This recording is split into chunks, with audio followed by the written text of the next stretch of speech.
Welcome back to another episode of Harmonious at Lunch, the show that fuels your business success. I'm Brandon Gano, your host and guide through the world of harmonious business growth. Today, we're unlocking powerful strategies with industry experts to help your business thrive. If you're a business owner, entrepreneur, or executive, you are in the right place. Join me and our incredible guest today on the journey to clarity, growth, and success. It is time to revolutionize your approach to business. Let's dive in with another episode of Harmonious at Lunch. Welcome back into some more bite-sized business advice. And today we're talking about everybody's favorite topic, leadership. I don't know why the leadership episodes tend to get the most downloads, and I hope this one is nothing short of that. We have an amazing guest with us, and I have something hysterical to read as soon as I introduce him. But before that, Chris Thyberg, welcome to the show, and thank you for being here.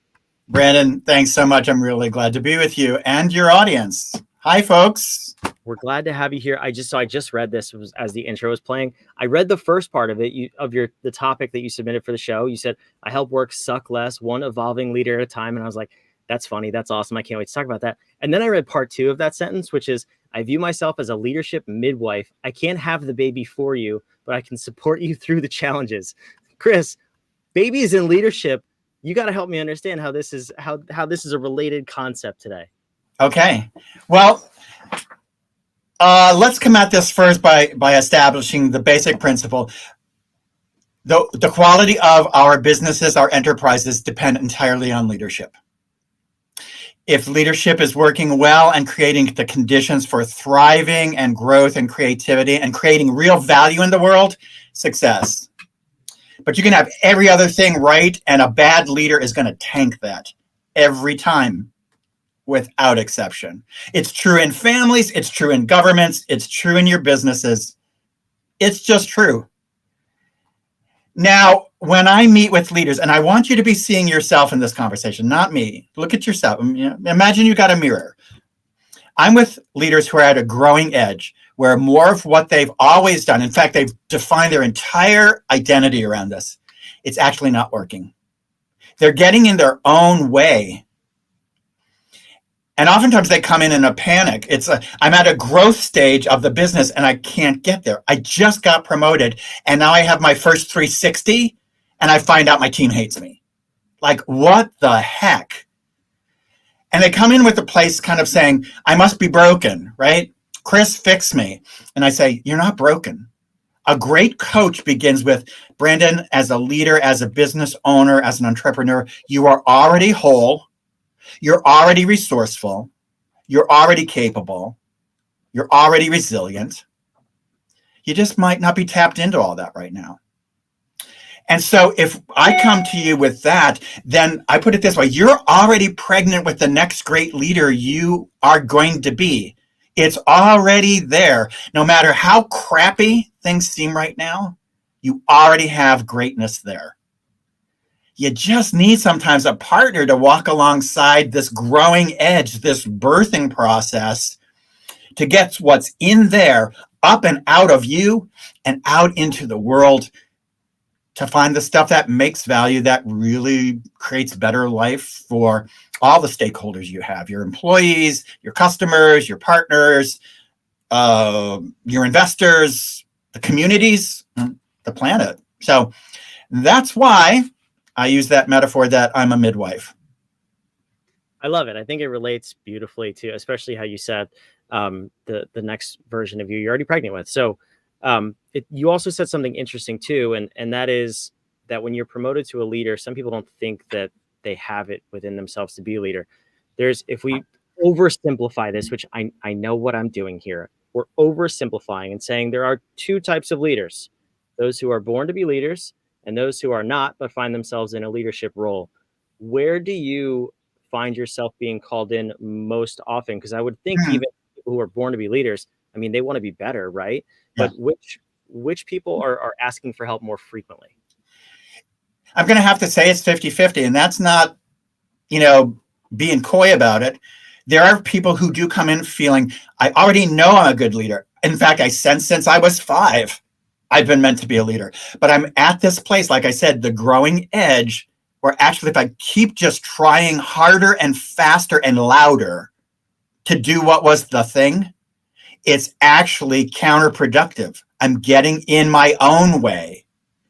And then there are some who are promoted and they come in with that kind of imposter syndrome thing of, well, if they only knew what I really am, they never would have promoted me. And it's only a matter of time before I crash and burn in a spectacular way. So it's both and the truth for both those people, if you think you were born a leader, maybe not. And if you think it got thrust on you, well, maybe the universe has something in mind. How about we actually come to the place of wherever you are now, if you know you are always a beginner, like wherever you are now, you are always a beginner. And if you're asking yourself, how might I be wrong, even though I really think I'm right? Now you're open to the thing. Folks out there, if this is one takeaway, anything, it's this. If you want to lead well, whether you feel you are gifted from birth to it's been thrust upon you, you have to lead yourself well first. If you can't lead yourself, no one should be following you. And if you can't lead yourself and then lead from within that core of you, not just the competencies like apps on the phone, like all the stuff, the visible outer game of leadership. Yes, all that. I'm with clients really improving all of that. But when they're ready to say, man, I think it's an operating system upgrade I need. I think it's the platform of my leadership. Well, if you're in that place, ready to do that kind of work, then you're ready. I'm curious. So which one, if between the two, you find an easier path to get there? Wow. Again, it's going to sound like I'm dodging, but I'm not. Because the nature of really great coaching is that it is so, I'll use the word intimate. It's such a partnership between the coach and the client. And so there aren't cookie cutter recipes, even though I have training and models and resources, plenty. So when it's great with somebody who says, I know I'm meant to be a leader, then it's all right then. Are you raising up great leaders to come after you? Ooh, that gets interesting fast. So that might be the hook in there. And that's super fun. And it's somebody who thinks, I don't know why they ever promoted me. Well, then that's really great too. They're different. I like both. Here's what doesn't work for me. I'll just say it. If somebody just comes in and says, Chris, show me how to fake whatever faking I need to do to get the next promotion, the next paycheck, I'm going to say, dudes, read the name of my company, The Serving Way. If you don't actually understand that you are called as a leader, whether born or it's thrust upon you, to serve those entrusted into your care so that they can flourish and create real value, then I'm probably not the coach for you. There are people who help you fake it, not me. But if you actually realize that it's time for kind of an upgrade of who you are and why you want to lead at all, now we're talking. Yeah, that's a beautiful mindset too. And I want to jump over to, because you brought it up, the name of your company. And I think it's an overused term, servant leadership. Maybe not overused, but it's taken out of context a lot. Yes. I'd love to hear, because it is the name of your company, you obviously believe in it. What does servant leadership mean for you? Okay. So many ways to come at it. It's the best question ever. I'll come at it with an African proverb first.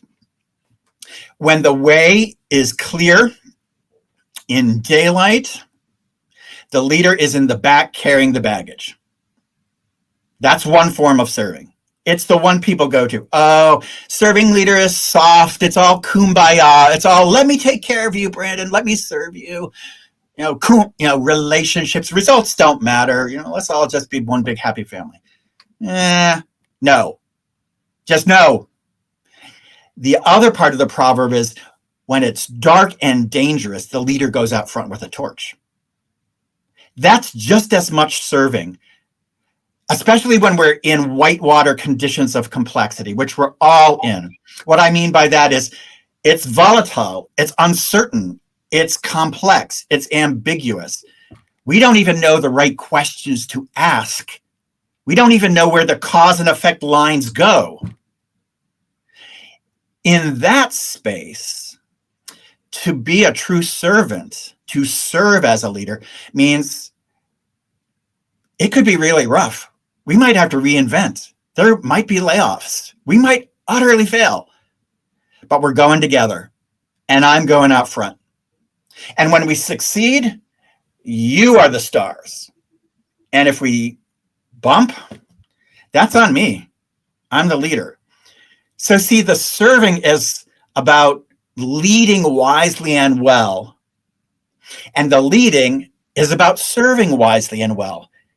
And we can get the wisely and well wrong in both ways. You know, I've been with some leaders who say, yeah, I'm a servant leader. And right underneath, but I'm really serving myself. And actually, Chris, by saying I'm serving you, it's kind of manipulative and creepy. And then I have people who don't use the language at all of I'm a serving leader. And it's so clear that they understand that if their people sit up a little straighter and the people's shoulders are a little broader and they take on the hard stuff in these whitewater conditions, then everyone wins. So they may not have the language, but they just get it. That to lead wisely and well, they're going to have to serve wisely and well, and to serve wisely and well, they're going to have to lead. Courage, vision, resilience, leading themselves well first. Yeah. What do you think about that? Because serving leadership does get a bad rap as a whole bunch of pious hoo-ha. I was going to say, I mean, you hit the nail on the head with it's clear that you're serving you piece, and people toss that term around. Then you look at their teams, their employees, and you're like, I don't know, if you were a real servant leader, these people wouldn't be so upset with you and they wouldn't be so miserable all the time, which is why I said I think it's an overused term. I don't think it's a bad principle. I just don't think people truly know what it means. And I like your answer. But you just triggered something in my, may I jump in? Yeah, please. All right. Here's a pitfall I say all the time. I want to be a serving leader. Why? And we pull back the layers because I really want people to like me. In fact, I'm more driven by people liking me than having the hard conversations. That's not serving them. If you can't have the hard conversation that everybody needs and knows is in the room, you can be really liked, but you're not serving anybody but yourself. So that I just riffed off that thing because you put it out there so nicely. You know, you think you're serving leader and everyone around you is saying, nuh-uh. But then you're not willing to lean in and say, okay, so actually we're going to have the hard talk. Yeah, I mean, it's one of those things where I truly believe, and I've seen this over and over in every company I've been a part of, my own, others I've worked for, and those that I've consulted for. Human beings want to grow. I don't think people just take a job to have a job for the rest of their life. Like, there comes a point in everybody's career that they want to be a better human being, better at that career. And if the leader is just pushing off the hard conversations and they're letting people exist but not helping them grow, yes, I have found that those companies have the highest turnover. Even though it seems like they're the most peaceful, air quotes, on paper, they are the most unhappy and most unproductive teams. What do you feel about that? Spot on. And the data, and the data supports it. All the studying of engagement at work, Gallup, McKinsey, ADP, everyone. First of all, engagement at work is the #1 predictor of actually the success of the enterprise. And engagement stats are in the toilet. Only about 18% can say they're fully engaged at work. Wow. And the percentage of actively disengaged, that is, they're on their way out, or worse, they're sabotaging from within, it's scary high. And then the big middle is kind of floating. Well, especially with pandemic and generational change, all the data, all these folks are saying, I don't want a job. I want to be acting in purpose. I don't want a paycheck. I want some meaning in what I do. I don't want a boss. I want a coach. I'll just put a little parenthesis. I spend so much of my time giving away my coaching secret sauce to leaders so that they will actually lead more like coaches instead of commanders and controllers. But all the data shows that, just as you said, when people, it's even more detailed. I can share this, maybe you can pass it in the show notes. There's some great studies, and there are 8 factors that are most predictive of that employee engagement. And I'm not going to rattle through all 8. The one that speaks to what you just said is, at my place of work, I get to grow in my strengths every day. That is the number one highly correlated of those 8 factors. If people can say that, I get to grow in my job every day by tapping my strengths and getting better what I'm already good at, rather than focusing on where I suck, then yeah, I will bring my best thinking, my best heart, my best energy to work every day. Yeah, that's I would love to definitely send me that. I'll put that in the show notes down below so you can the listeners can go check it out. Another thing that you brought up earlier, and I've always been, I guess, a little bit confused by, but I keep a really close eye on this. And I would assume some people bring you in, maybe it's the upper management, the executive C-suite, and they say things like, we want better leaders, we want a better team, we want a better culture, all this stuff.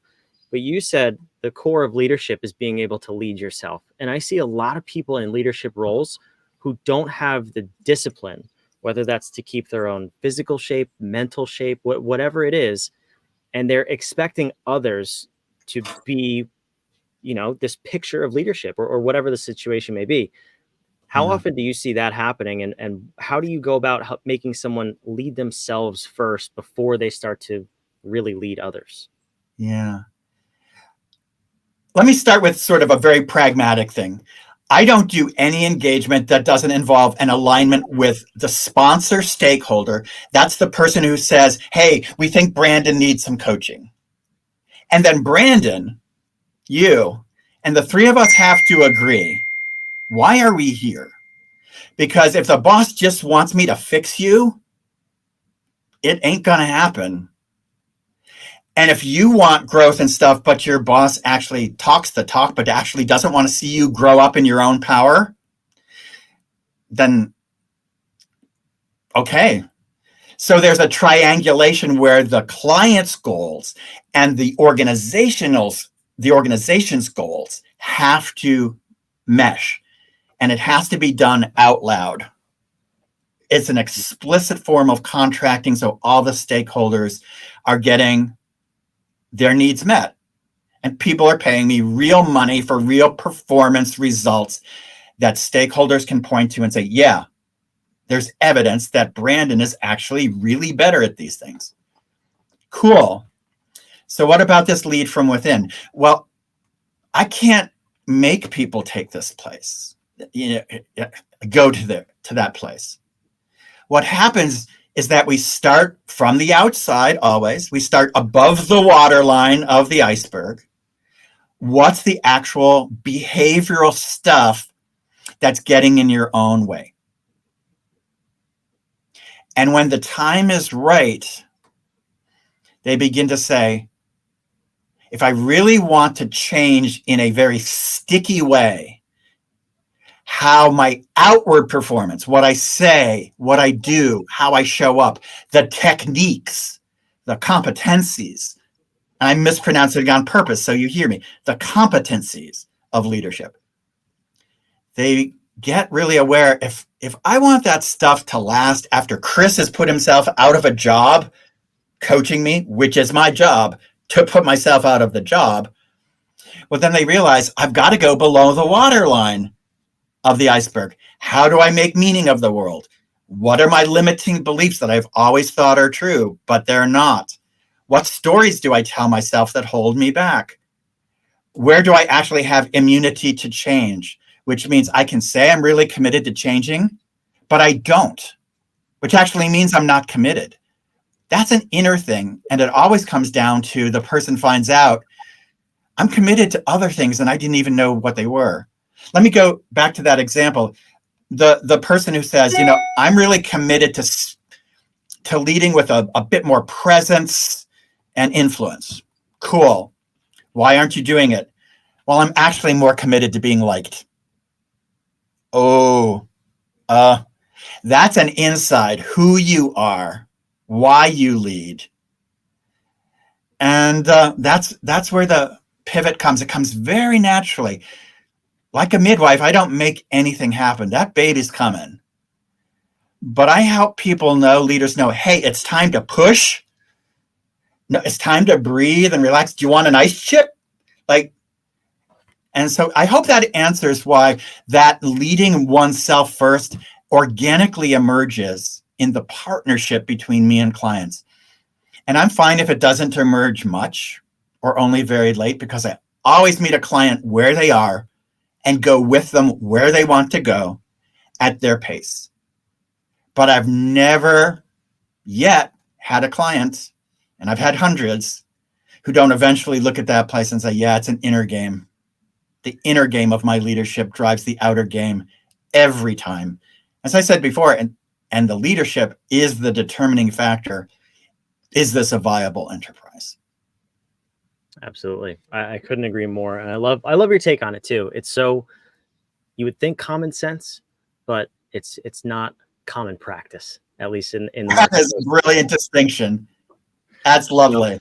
Chris, I love this. This is a fantastic, look at me trying to speak today. Fantastic episode. Where can the listeners learn more about you and what you have to offer in the world of leadership? Well, theservingway.com is my website. Please go there.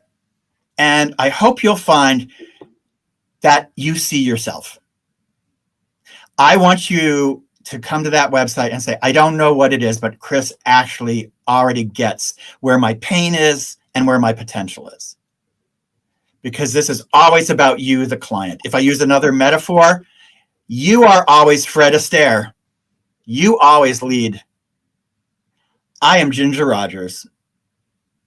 So I can move backwards and in heels and a flowing gown really well. But it all starts with you seeing yourself and saying, oh, I think he's got his finger. We should have a conversation about what my growing edges are. So please check that out. And then all the stuff of what service is, what's my training, background, testimonials, all that good stuff is there. But the main thing is look for yourself. And when you're there, you'll find a link to just booking an exploratory conversation. It is never a sales conversation. It's actually a small taste of coaching, because, Brandon, people don't know what they're buying when they're buying coaching. It's a weird product. But I'll put it this way. When it works, clients understand what they're in the market for is some hope. They want to know there's a possibility that with a companion and a guide, they can make some really important shifts. So book that free exploratory conversation. It's a taste of coaching. It's not a sales pitch. If it's a good fit, we move on. If I don't think it's a good fit, we're not moving on.